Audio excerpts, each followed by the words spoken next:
Hello, and welcome to the Drakes. This is where we talk about everything regarding love and marriage. And today's topic is some of the things we wish we would have known before we got married. And Sandy and I were talking, and those things that we wish we knew before we were married start with that sentence starter, what if? What if? What if you get laid off, lose your job? What if you're sick? What if your family member passes away? What if there's crisis or your dreams that you wish that you were wishing for don't work out? And again, these are just four mentions.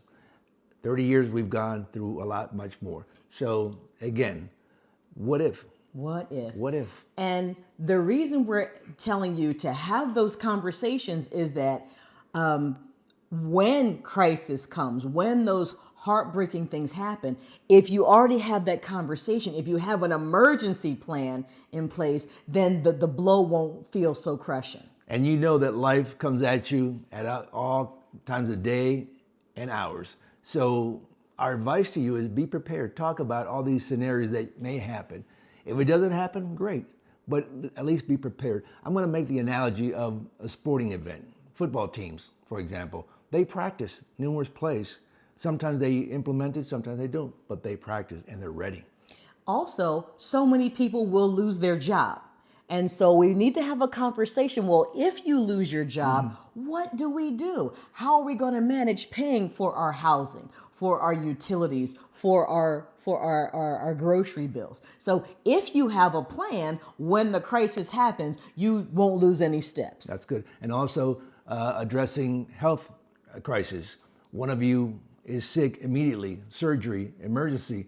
Now what? And Sandy and I, we have definitely had a lot of health challenges. I've been in the hospital many times. You had a stroke. So what does that look like if I've got to take care of my spouse for weeks or months on end? How does that impact our job? How does that impact the children? So if you have a game plan in place, then again, you'll be able to just move smoothly through that situation. And I'll share two quick testimonies in our life. One, when she was working as an educator, she fell and severely hurt herself.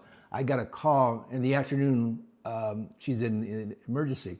At that time, we had two little kids. So we had to drop what we were doing at home and rush to the hospital. We weren't planning on that. We weren't expecting it. We were waiting for her to come home from work. Another one was I suffered a stroke in the middle of the night.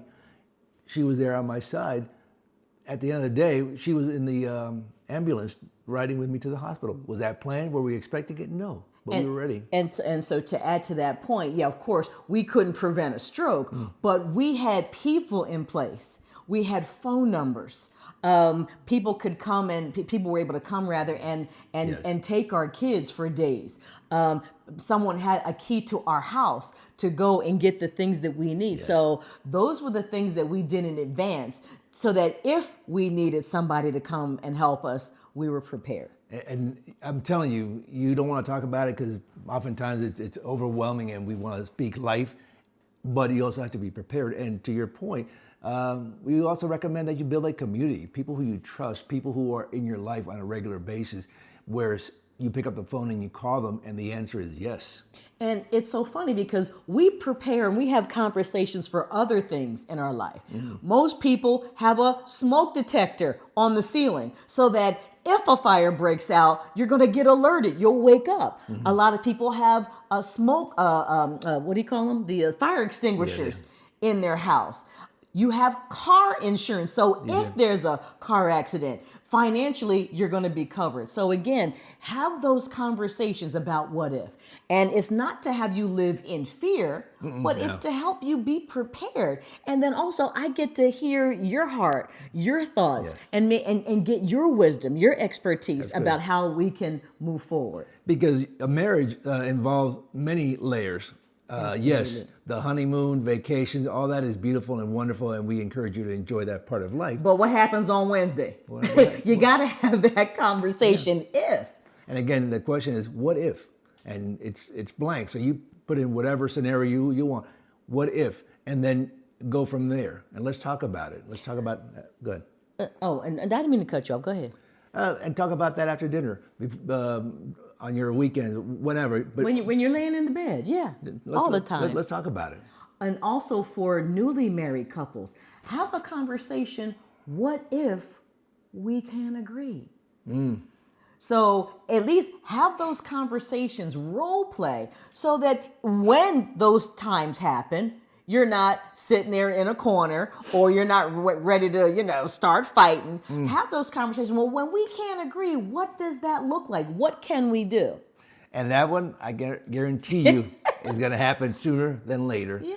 That disagreement piece, it has to be, because we're two human beings, two different people. So what if we don't agree on A, B, or C? Now what? Are we going to go to our corner and be sad and be quiet? No. We have to figure it out and communicate. And again, what if? And these are the things that we're asking you to do that will help your marriage be stronger, be better. Because again, you're going to change. Your relationship's going to change. And also outside sources are going to impact your marriage. So having those conversations will build trust. Oh, absolutely. It'll build intimacy, and it will strengthen your marriage. And also you're relaying to your spouse that you truly love them, because you're thinking outside the box. You're being proactive. Yes. It hasn't happened. It may not happen, but you're thinking about these scenarios. You're like, wow, you really care about our family.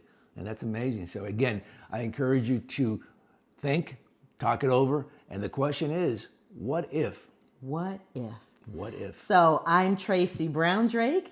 And I'm her handsome husband. And I call myself handsome because that's what you call me. Because I So- say you handsome. And she's my beautiful wife. We've been married 30 years. There it is. And we're still figuring it out. We're still talking. We're still sharing. We're praying. And we're planning. So if this information is helpful to you and you want more solutions, we invite you to click the link where you can get resources. And also you can reach out and talk to me and Sandy one-on-one. Yes.